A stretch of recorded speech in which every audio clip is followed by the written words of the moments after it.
Heute analysieren wir Lessings bürgerliches Trauerspiel Emilia Galotti. Für alle, die den Inhalt noch nicht kennen, hier findet ihr das Video dazu. Los geht's mit der Analyse. Damit wir Emilia Galotti jetzt vernünftig analysieren können, müssen wir erstmal zwei Dinge klären. Erstens, das bürgerliche Trauerspiel.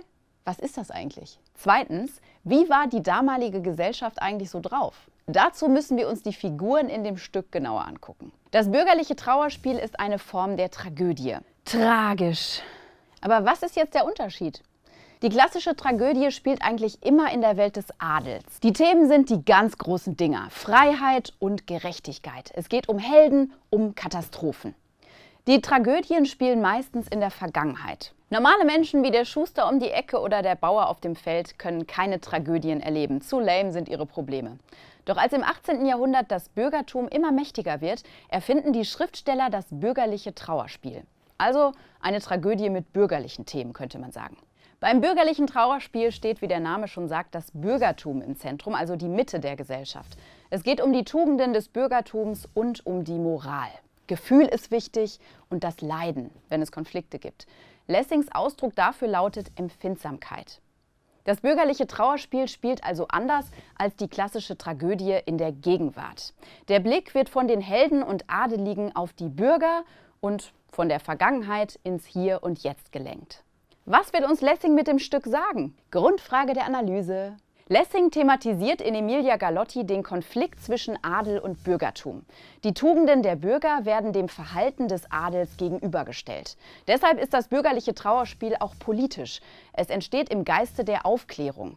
Schaut euch dazu auch gerne nochmal dieses Video an.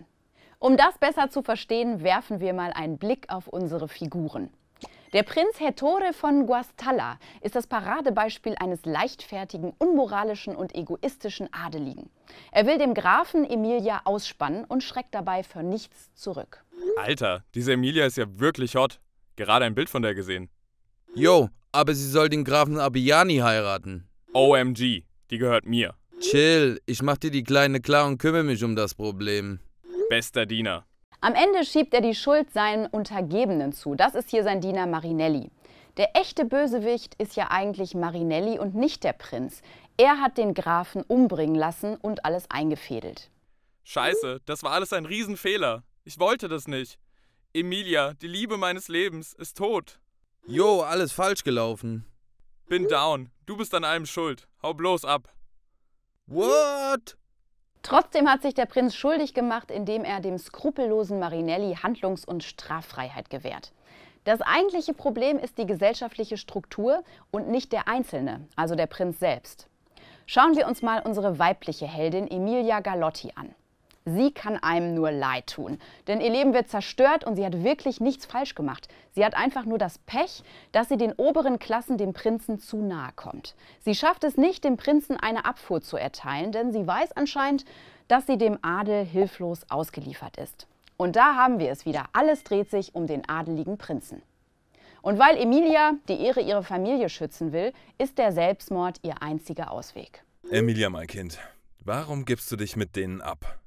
Ist dir klar, dass dieser Diener und dieser Prinz deinen geliebten Grafen umgebracht haben, um an dich ranzukommen? Echt? Wie konnte ich das nicht sehen? Ich bringe mich um. Aber Selbstmord wird mit der Hölle bestraft. Also bitte töte mich. Okay, ich rette dich und bringe dich um. Man kann es auch so deuten. Ihre einzige Chance, selbstbestimmt zu handeln, ist letztendlich der Selbstmord. Für Emilias Vater Odoardo Galotti ist die Ehre das Wichtigste. Odoardo muss den gesellschaftlichen Regeln gehorchen und seine Wertvorstellungen achten. Emilia steckt mitten in einem Machtkampf zwischen den bürgerlichen Tugenden und den Ansprüchen ihres Vaters, wie Einfachheit, Unschuld und fernab von höfischer Heuchelei und Luxus und eben den Begierden des Prinzen. Durch die Besitzansprüche der beiden wird Emilia zum Objekt und zum Opfer. Ihr wird ihre Individualität komplett entzogen.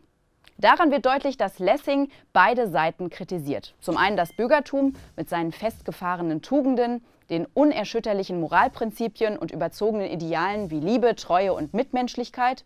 Zum anderen die Zustände am adeligen Hof. Statt Liebe sexuelles Begehren, statt Ehrlichkeit Intrigen und statt Menschlichkeit Egoismus. Das Ende von Emilia Galotti ist wirklich Tragisch. Tragisch. Heutzutage hätte ein Autor die Geschichte wahrscheinlich anders enden lassen. Da hätte Odoardo wahrscheinlich nicht seine eigene Tochter erstochen, sondern eher den Prinzen erschossen.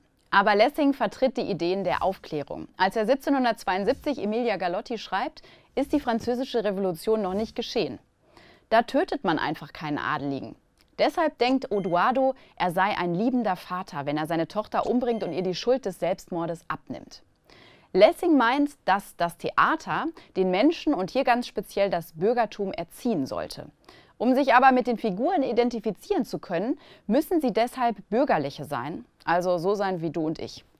Lessing geht es um die Emanzipation des Bürgertums. Sie sollen sich von der Abhängigkeit befreien und gegen die adelige Willkür zur Wehr setzen. Allerdings wehren sich die Bürger im Stück auch nicht gegen den Prinzen, sondern fügen sich. Eine Kritik an den Verhältnissen in den damaligen deutschen Staaten. Im Sinne der Aufklärung sollen die Zuschauer erkennen, dass sich die Verhältnisse ändern müssen. Lessing glaubt also an die Vernunft der Menschen. Der Mensch soll nicht willkürlich handeln, je nachdem, was ihm sein sozialer Status erlaubt, sondern er fordert die Vernunft als Grundlage menschlichen Handels. Das war die Analyse von Emilia Galotti. Habt ihr das Buch eigentlich schon gelesen?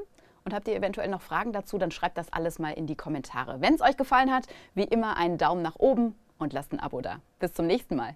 Tschüss!